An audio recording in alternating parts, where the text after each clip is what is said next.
because it's full of lava instead. A lava lake currently down in the bottom of the caldera. We're starting to see the far rim of it down there. It's about 1,000 feet thick, a lava lake. Mostly it's crusted over on the top.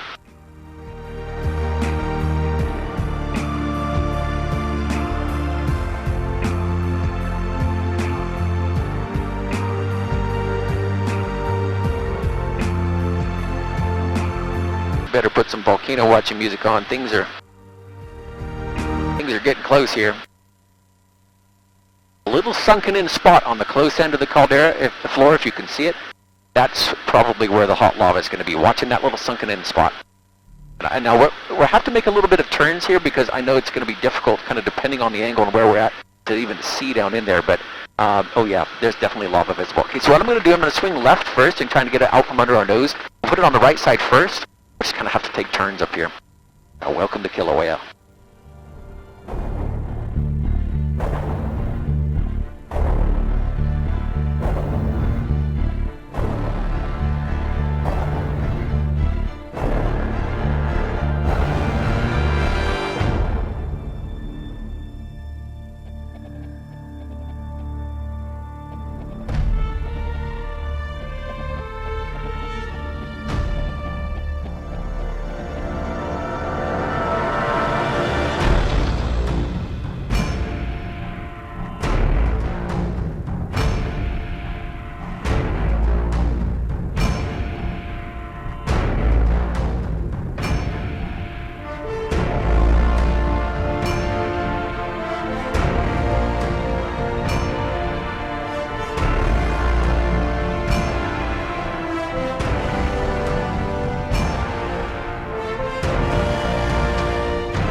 Pretty nice views down in there. I'm going to swing left before we get into the smoke here, and we'll give you a nice view on the left side.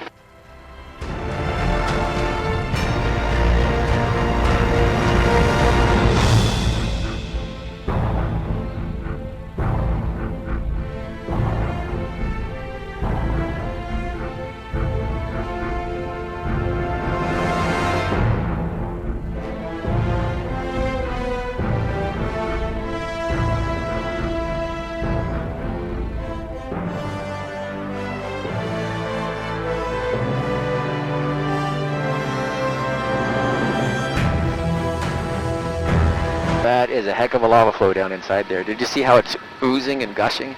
Pretty cool.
I'm following the other aircraft for a minute just to stay out of her way until she's done. She's going to make this one left turn and then she's leaving, so then it's ours to do with what we will.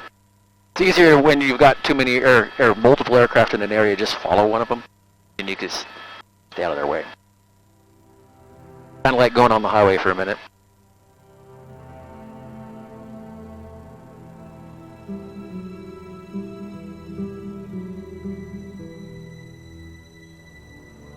That's her name's Sam. She used to work for us as ground crew. She always helped check people in and get them in the aircraft and everything. One day she was like, I think I want to fly.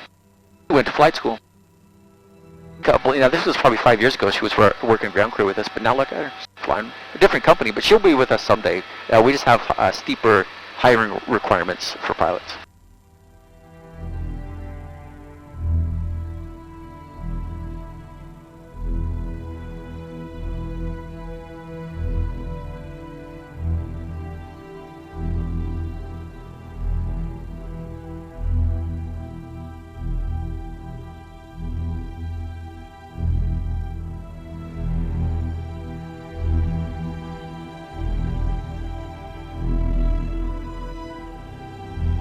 Yeah, she's taken off now. Okay, so what we'll do is swing back to the right and give you another chance on the right side. Did you notice this road down here on the right that's collapsed in? That all happened in 2018. Remember I was saying this thing sunk in super deep and was collapsing down in, getting half a mile deep? But when it did, the sidewalls were collapsing and the road went in with it. Look at all the cracks in the road. It's totally destroyed.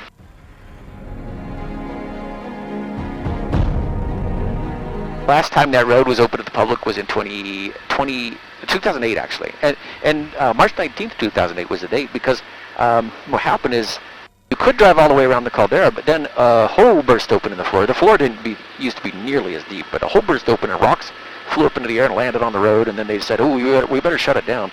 The road was still fine. They moved the rocks. But then they had the road closed for about 10 years, and then eventually it just fell in.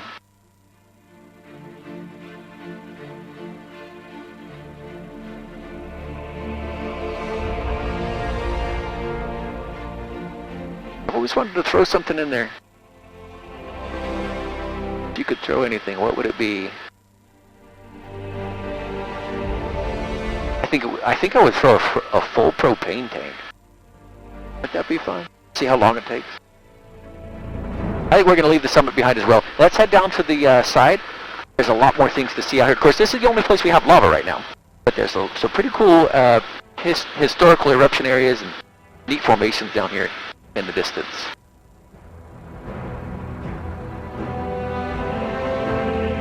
Crater over to the left, that's kind of smaller one. That's Kilauea it's called. There's a trail across it. So that used to be full of lava in 1959. It was filled with lava, just like what we're seeing today in the main caldera. And now you can walk across that lava lake. Of course, it's solidified, right? The geologists were curious, how long does it take for a 500-foot thick lava lake to solidify all the way down through? So they started drilling holes in it, and it took almost 50 years before they could finally drill through it without melting drill bits. Cracks in the ground over on the right, those are stress fractures. All of the land beyond is slipping off the side of the volcano into the ocean, moving about 10 centimeters per year on average. And the geologists have been watching that. They think it's possible the whole thing could catastrophically fail. It could all go into the ocean at once. And if it did, it would create a mega tsunami. We're talking like a 1,000-foot wave. It'd be a pretty bad day. They've got evidence that other places in Hawaii in the distant past it's happened before. Multiple locations, multiple islands. Chain of craters road underneath this. Of course, the craters here as well. These are like miniature versions of the caldera, where a magma pocket internally formed and then drained. Everything sunk in above. And the reason they're here and kind of line up like this is we're now following Kilauea's east rift.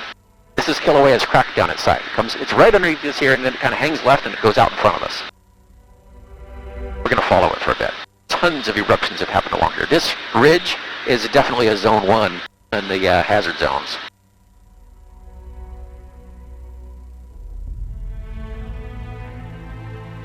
Pretty cool road you can drive down.